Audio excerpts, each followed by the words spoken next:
ఏదైతే ఆరోగ్యం బాగలేదని చెప్పి హాస్పిటల్లో జాయిన్ అయిన వల్లభనేని వంశీ, అది ప్రైవేట్ హాస్పిటల్లో ఆయుష్ హాస్పిటల్లో జాయిన్ అయిన వల్లభనేని వంశీకి ఎలాంటి అనారోగ్య సమస్యలు లేదు, ఒక స్లీపింగ్ సమస్య తప్పితే అంటూ ఆయుష్ హాస్పిటల్ వాళ్ళు ఇచ్చిన రిపోర్ట్ని అసలు ఏ విధంగా చూడాలి? మరి బయట జరుగుతున్న ప్రచారాన్ని మరి ఏకంగా పేరు నాని అయితే కనుక ఆయన్ని చంపేయడానికి చూస్తున్నారు, వంగవీటి రంగా చంపితే ఏం జరిగిందో తెలుసు కదా అంటూ బెదిరించే వ్యాఖ్యలు అయితే ఎందుకు చేస్తున్నారు అనుకోవాలంటారు? ఏది మన అమరావతి నవయాంధ్ర అందగాడు వల్లభనేని వంశీ గారు అవును ఈ మధ్య ఇది ముక్కుకి అడ్డం పెట్టుకుని తుక్కు తగ్గుతున్నాడు. ఈయన అందగాడు, కళాకారుడు. అసలుకి వీళ్ళకి సిగ్గు, శరం, లజ్జ, మానవ అభిమానం ఉందా? ఎందుకు ఈ నాటకాలు? ఒకటి అడుగుతున్నా, వంశీని అడుగుతున్నాను, వైఎస్ఆర్సీపీకి కాంగ్రెస్ పార్టీ వాళ్ళని కూడా నాయకులను అడుగుతున్నా. వీళ్ళందరూ కలిసి జగన్మోహన్ రెడ్డిని ఎర్రుబొగ్గులని చేస్తున్నారు. పాపం రాజశేఖర రెడ్డికి కూడా ఆయన పేరు తీసేశారు, పోగొట్టారు. అది పక్కన పెడితే ఇదంతా డ్రామా అండి. ఇప్పుడు మన స్పీకర్, డిప్యూటీ స్పీకర్ కొట్టినప్పుడు ప్రభావతి కూడా ఆమె కూడా ఇదే డ్రామా. నాకు తెలీదు, నేను చూడలా. సూపరింటెండెంట్ ఆమె తెలియకుండానే ఏం దెబ్బగలేదు రిపోర్ట్ ఇచ్చిందా? ఇలా వంశీ బాబు గాను అన్ని ఆరోగ్యాలు బాగుంటే బయటకు వచ్చి పోలీసుల పక్కన గుడ్డోడు పెట్టుకుని వంగును భారీ స్టేట్మెంటు వైఎస్ఆర్ కార్యకర్త. ఇక పేరు నాని గారు ఇప్పుడు ఇన్నాళ్ళు వల్లభనేని వంశీ ఎందుకు కోర్టులో అరెస్ట్లో ఉన్నాడండి? దొంగ పట్టాలు ఇచ్చాక. మచిలీపట్నంలో ఈ పేరు నాని కూడా ఈయన కూడా దొంగ పట్టాలు ఇచ్చారండి, అబ్బా కొడుకులు.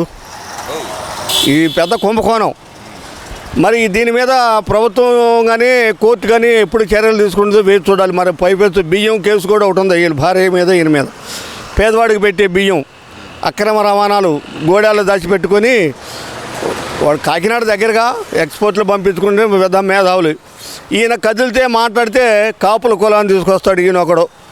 ఏదేది వంగవీటి రంగా గారిని, రామారావు గారు చచ్చిపోయినప్పుడు రామారావుకి ఏ గతిపడి రామారావు వంగవీటి రంగా చనిపోయినప్పుడు రామారావు గారు వాళ్ళ ఇంటికి పోయి వాళ్ళ ఫ్యామిలీని పరామర్శించాడు. అసలు రంగా ఎన్టీ రామారావు వేరే అభిమాని. ఆయన సినిమాలు చూసి ఆయన పేదలకి సేవలు చేయడం మొదలుపెట్టాడు తప్పితే మీలాగా అవసరం కోసం ప్రజల సొమ్ము తినటానికి రాజకీయాలు చేయాలి. రంగా గారు ప్రజలకు పంచాడు, మీరు దోచుకుంటున్నారు. మీకు ఆయనకి తేడాది. అంబటి రాంబాబు గారు మీరు మీరు కాపులు రెచ్చగొడుతున్నారు. ఈ మధ్య ముద్రగడ పద్మనాభం ఏదో జీవో రద్దు అయింది, అది పరిణామాలు తిరిగి అంటే అంబటి రాంబాబు గారు అంటున్నారు. ఇప్పుడు అంబటి రాంబాబు అప్పుడు ఒక చచ్చిపోయిన ఒక 5,000 ఇది ఇస్తే గవర్నమెంట్ 5 లక్షలు, ఏది జగన్మోహన్ రెడ్డి గవర్నమెంట్లోనే 2 లక్షలు అంబటి రాంబాబు తీసుకుని ఒక పుకారు లేచింది.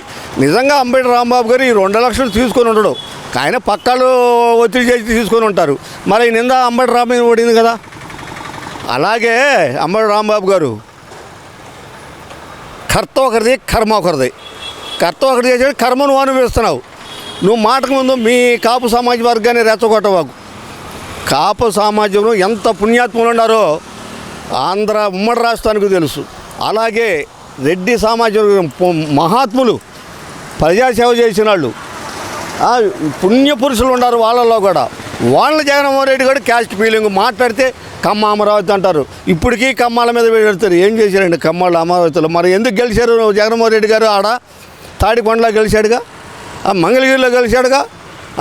అచ్చంగా కమ్మకు తేదే ఉంటే నీకు ఆడ ఈయన గెలిచేవాడు అప్పుడు. సరే, ఇదంతా ఒక ఎత్తు. అంటే పేరు నాని వల్లభనేని వంశీకి సపోర్ట్ చేయడానికి గల ప్రధాన కారణం ఈ పట్టాల కుంభకోణంలో ఆయన పాత్ర కూడా ఉందనేనా? ఉంది.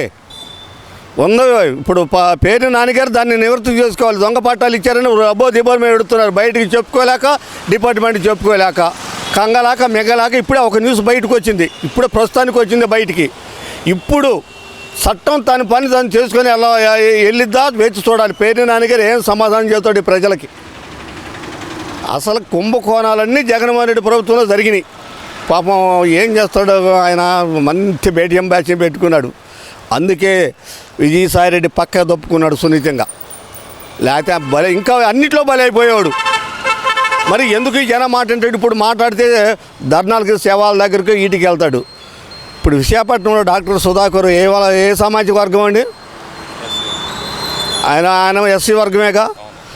ఆయాల పోలీసులు ఇది ప్రపంచం రాష్ట్రం మొత్తం ప్రజలు చూశారు. ఉమ్మడి రాష్ట్రాల్లో నడి మిట్ట మధ్యాహ్నటప్పుడు మే నెల అగ్గిలో తారు రోడ్డు మీద కాలతంటే బట్టలు తీసి రోడ్డు మీద పనుకోబెట్టారు. ఎవరో సామాజిక వర్గంలో ఒక కార్యకర్త వెళ్తే వాళ్ళ దగ్గర కూడా రాని పోలీసులు. మరి అలా పోలీసుల మీద ఈ కోమటి ప్రభుత్వం కానీ ఎవరైనా సరే ధర్నా చేశారా? వీళ్ళు చట్టానికి వ్యతిరేకంగా పోలీసులను ఖండించారా? పోలీసు వాళ్ళు డ్యూటీ వాళ్ళు చేస్తున్నారు. మరి సుధాకర్ ఏంది? తెనాల్లో ఒక గర్భిణీ స్త్రీ 8 మాసాలు 7 మాసాల గర్భిణీ స్త్రీని రైల్వే స్టేషన్ పక్క తీసుకెళ్ళి మానభంగం చేశారు భర్త ఉండగానే. ఆమె ఒక ఎస్సీ క్యాండిడేటే. మనం గుంటూరులో అదేంది అక్కడ దాకేందుకు మా ప్యాలెస్ పక్కన ఒక మహిళని మానభంగం చేసి ఆడే వదిలేశారు మన జగన్మోహన్ రెడ్డి గారి ప్యాలెస్ పక్కన. ఎంతో ఒక 1 కిలోమీటర్న్నర దూరంలో. మరి ఏమైంది? వీళ్ళంతా ఎస్సీలు కదా. నిన్న తెనాల్లో పోలీసులు ఏం చేశారాయా? ఒక అపార్ట్మెంట్లోకి వెళ్ళి వాళ్ళు ఇప్పుడు పోలీసులు దండించిన వాళ్ళు పోలీసులు వీళ్ళు కొట్టారు. లేకపోతే అంత దూరం కూడా పోయేది కాదు. గంజాయి మత్తులో పోలీసులు కొట్టి అపార్ట్మెంట్లోకి వెళ్ళి మెడల్లో, అది ఏ కులం అని నేను అన్నాను, ఏ కులం వాళ్ళ మహిళ అయితే ఆ మెడలోంచి పుస్తలు లాక్కొని వెళ్ళిపోయి పబ్లిక్గా నీకు వీడియోలు సీసీ కెమెరాలో బయటపడిందే. అలాంటి వ్యక్తుల్ని గంజాయి సప్లై చేసి గంజాయి అమ్ముతున్న యువతని పోయినసారి గంజాయి తాగాక నెల్లూరులోనూ ఒంగోలులోనూ కాలేజీలు స్టూడెంట్స్ గంజాయి తాగి విచ్చలవిడిగా కాలేజీలో బల్లలు ఎరగొట్టుకుని ఒకళ్ళు కూడా తలకాయలు బగిలి హాస్పిటల్ పోలయ్యారు. ఎందువల్ల అయ్యారు? అమాయకులు అంటగా వీళ్ళు నిన్న తన్నులు తిన్నవాళ్ళు. అసలు ముద్ద కూడా వాళ్ళు తినలేరు పాపం. వాళ్ళ తల్లే ఇడ్లీ కారం చట్నీ నెయ్యి బాగా వేసి పెడితేనే వాళ్ళు తినేది. వాళ్ళ బయట బాటం కూడా తెలియదు. ఇంకొక కుర్రాడు వాడు మరి అమ్మాయి కూడా మరి ఏం పిచ్చి పెట్టి మాట్లాడుతున్నాడు, మీసమ్మాయిలేసి అంతు చూస్తా అన్నాడు. ఒక పాస్టర్ బూతులు తిడుతున్నాడు. వీళ్ళంతా నేను అడుగుతుందంటే ఒక బైబిల్ను ఒక వ్యవస్థను అడ్డం పెట్టుకుని వీళ్ళు ఈ రకంగా చేస్తున్నారని, ఆ బైబిల్కి మచ్చ చేస్తున్నారని నా అభిప్రాయం. ఎందుకు ఈ దుశ్చర్యలు? ఇప్పుడు నీకు 5 సంవత్సరాలు నీకు ప్రజలు ఇచ్చారు. వెన్నుపోటు ఎవరు పొడిచారు? ప్రజలు పొడిచారు. నీకు 152 సీట్లు ఇచ్చిన ప్రజలు ఇదే ఇవాళ సంవత్సరం జూన్ 4 సంవత్సరాల ఎలక్షన్ జరిగింది. ఆయాల ప్రజలు ఎవరికి వెన్నుపోటు పొడిచారు? మీరు చంద్రబాబు నాయుడు ఎన్నుపోటు పొడిచాడు ఎన్టీ రామారావుకు మీరు అంటున్నారు. ప్రజలు ఎవరికి ఎన్నుపోటు పొడిచారు? జగన్మోహన్ రెడ్డి గారు పొడిచారు. ఓటుపోటు ఎన్నుపోటు విప్లవం పోటు, అరాచకానికి విప్లవం. అదే కమ్యూనిస్టులు ఒకప్పుడు వాళ్ళు యుద్ధం చేతి విప్లవం బయటకు వచ్చింది. ఇప్పుడు ఎవరికి వాళ్ళు ఇంట్లో ఎవరికి అన్ని సామాజిక వర్గాలు, ఒక సామాజిక వర్గం కాదండి. ఇలా ఇన్ని పైపొచ్చి ఇంతకుముందు పోయినసారి జగన్మోహన్ రెడ్డి ప్రభుత్వం అయిపోయినప్పుడు 4,000, 5,000, 6,000, 10,000 మెజార్టీ ఎక్కువ మంది ఉన్నారు. 40 స్థానాలు 50 స్థానాలు ఉన్నాయి. ఇవాళ సంవత్సరం క్రితం జరిగే ఎన్నికల్లో ఇదే జూన్ 4వ తారీఖున ఒక్కొక్క ఎమ్మెల్యేకి ఎంతంత మెజార్టీ వచ్చిందండి? 90,000, 1,10,000, 80,000, 70,000, 50,000 పైన వచ్చింది. కానీ మెజార్టీ ఎవరికే 10,000, 2,000, 3,000 రాలా. వైఎస్ఆర్సీపీ కాంగ్రెస్ పార్టీలో 4,000, 3,000 మీద ఎక్కువ మంది గెలిచారు. ఇది గమనించాలి. ముందు నాయకులు మీరు మాట్లాడేటప్పుడు గమనించాలి. యుద్ధం చేయాలి, ప్రతిపక్షంగా యుద్ధం చేయాలి.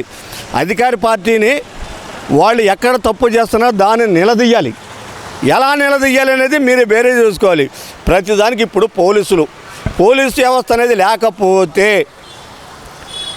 ఈ రవాణా వ్యవస్థ కానీ, ఈ టౌన్లో ట్రాఫిక్ వ్యవస్థ కానీ, ఈ కేసులు కానీ ఇవన్నీ పురోగతి సాధిస్తాయా? వాళ్ళు లేని అడుగు ముందు సాగిద్దా ఈ వ్యవస్థ? మీరు బయటికి రాగలుగుతారా? మీ వెనకమాల గన్నులు పెట్టుకుంది కూడా ఒక పోలీసేగా. మరి పోలీసు వ్యవస్థను కొట్టిన వాడిని ఏం చేయాలి? అయాల మీరు చెప్పినట్టు సుధాకర్ను కొడితే పోలీసులు చర్య తీసుకుంటే మరి కూటమి ప్రభుత్వం కానీ, బీజేపీ వాళ్ళు కానీ, కమ్యూనిస్టులు కానీ ఎవరైనా వచ్చి ఇది పోలీసులు దుశ్చర్య అని చెప్పి అడ్డం తిరిగారా? తిరగలేదే. ప్రభుత్వం పోలీసులు వాళ్ళ డ్యూటీ వాళ్ళు చేసుకుంటారు. నిన్న అదే పని చేశారు. అస్సలు వైఎస్ఆర్సీ ప్రభుత్వంలో పోలీసుల్ని గ్రామ స్థాయి నాయకుడు కానించి మండల స్థాయి నాయకుడు పోలీసు నా కొడక మీ అంతు చూస్తామని చెప్పి బెదిరియలేదా పోలీసుల్ని? పోలీసులు పాపం తల ఏడిచి కళ్ళేమని నీళ్ళు పెట్టుకున్న వాళ్ళు ఒక పోలీసు అయితే రోడ్డు ఎక్కాడు. కడపలోనో అనంతపురంలోనో పబ్లిక్గా బయటకు వచ్చి చెప్పాడు ఈ రకంగా తిడుతుంటే ఎదురు తిరిగాడు ఒక పోలీసు. అతని పేరేదో ఉందని మాకు గుర్తులేదు. మరి ఆ పోలీసులు ఎంతోమంది తల్లుల్ని పిల్లల్ని అందరూ బండన బూతులు తిడుతుంటే తలకాయ వంచుకొని నువ్వు చెప్పినట్టు సేవ చేశారు. మరి ఇలా ఆ ఏమైంది ఈ నీతి? ఒక గంజాయి తాగినప్పుడు పోలీసులను కొట్టడమా?